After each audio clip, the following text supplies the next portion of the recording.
What if I told you that my more athletic twin is actually younger than I am?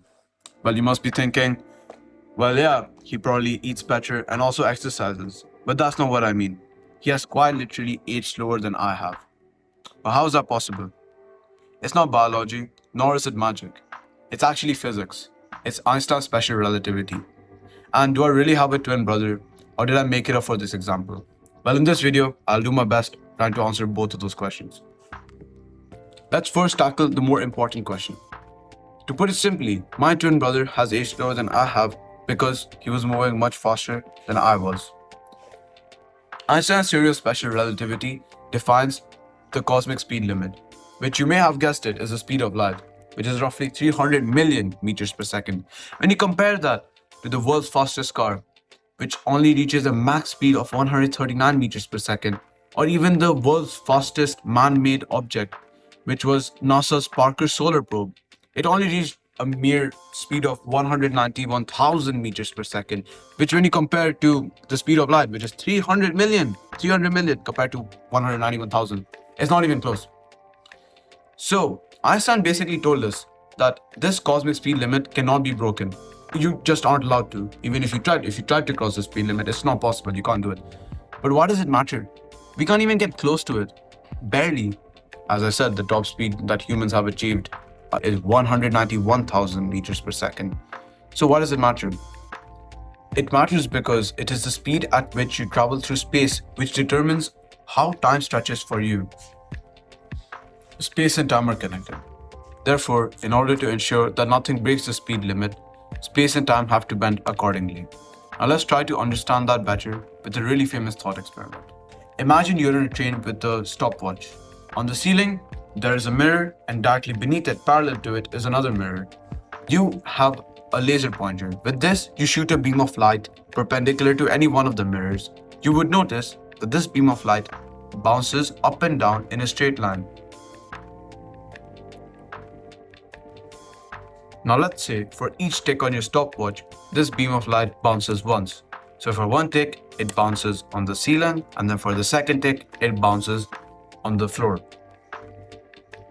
But now imagine the train starts moving near the speed of light. For you, nothing changes. For someone inside the train, the beam of light still travels in a straight line up and down perpendicular to the mirrors. But what about me? You never took me on the train with you. That's why I'm standing outside and I'm observing what's happening. The difference is that the beam of light, from my perspective, is not only going up and down, it's moving forward as well. This is because the train is moving forward. So now the beam of light appears to be following a zigzag path for me, for an observer standing outside. Now, when I observe your experiment from the outside with my own stopwatch, I notice that for each tick on my stopwatch, the light bounces once as well. As in for each tick, it hits up, for the second tick, it hits down, and so on. Now here's the crazy part. Remember that for me, the light travels diagonally, but for you, it travels in a straight line. And in a right angle triangle, the hypotenuse is always greater than the height of the triangle. Okay, wait. So how is it possible that for me, light appears to be traveling more distance in the same interval of time, but whereas for you, who's inside the train, the light appears to be traveling less distance in the same interval of time? Well, maybe it's because when I observe it, light moves faster. Wait, remember the cosmic speed barrier? 300 million meters per second, the speed of light. Even light cannot break that speed limit. So what's happening here? Okay, so when I observe it, the distance, the hypotenuse, is constant as well as the speed of light. And when you observe it, the distance, the height is constant along with the speed of light as well. The formula to find speed can be written as distance over time. On rearranging this formula, we see that time is given as distance over speed. In my case, the distance is longer and the speed of light is constant, whereas in your case, the distance is shorter and the speed of light is constant. Despite this inequality, the time taken for both watches is still one tick. So this can only mean one thing.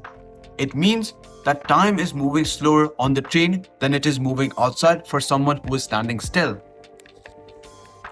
Therefore, we can conclude that space, time, and speed are all interconnected. Therefore, the faster you move through space, the slower you move through time, which in turn means that speed and time are relative. Therefore, it depends entirely on the observer. Now that we finally understand how space, time, and speed are all interconnected, let's try to see how Einstein's special relativity plays into aging, like that of my twin brothers. For the sake of this example, let's say you have a twin brother or sister. Your twin decides to grow up and become an astronaut. Therefore, he's sent on a mission to visit another Earth-like planet, let's say 3 light years away. Light years is a unit of measurement of distance, just like meters and feet. 1 light year is defined as the distance light travels in 1 year in a vacuum. Light years is used to measure distances astronomically large and is one of the standard measurements of distance used in astronomy. He travels at 99% the speed of light.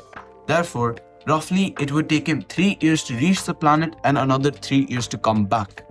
Since velocity is relative, when your brother leaves the Earth at 99% the speed of light, it would appear to him that he was still and the Earth is actually moving away at 99% the speed of light.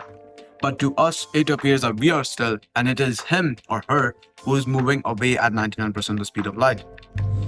So ultimately, how does the universe decide for whom the time would pass by slower? Because relative to him, we are the ones moving at 99% the speed of light. And for us, it is him who's moving at 99% the speed of light. It depends on who is the one that accelerates to that speed. And in this case, it is your twin brother or sister. Since he started out on Earth at the same relative speed as us, he is the one who decided to hop on that ship and accelerate from practically 0 to 99% the speed of light away from us. Ultimately, it is your twin brother or sister who broke the symmetry on Earth by accelerating to 99% the speed of light. Therefore, for your twin, it feels as if time has slowed down. Since he was traveling at almost the speed of light, which was 99% the speed of light, the journey for him would only take around 10 months. But for you on Earth, it would have felt like 6 whole years have passed. It would take him 3 years to reach the planet and another 3 to come back. But from his perspective, it would take him 5 months to reach the planet and 5 months to come back. From this, we can conclude that your brother or sister has only aged about 10 months while you have aged 6 whole years. So you guys aren't technically twins anymore. Your twin brother or sister is now almost 6 years younger than you. Now that we understand the effects of space-time bending and how velocity affects how time passes and therefore how humans age, coming back to my twin brother, he did technically age slower than me since, he ran around more than I did. He moved much faster throughout his 16 years of living than I have.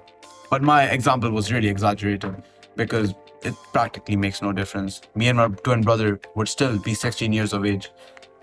So, to conclude this video and to answer the final question, do I have a twin brother?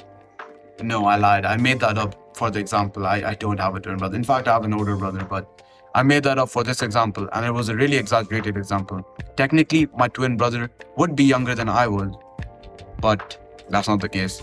He's the same age as me, or would be if I had a twin brother. And the difference would be really negligible. It will be very minuscule. It's practically negligible. So that was Einstein's special relativity simplified. If you liked what I said or understood what I said or are more interested in stuff like this, be sure to subscribe and be updated because I will upload more videos trying to explain, complex concepts in simple ways so more people can understand. And thank you for watching. Free audio post-production by alphonic.com.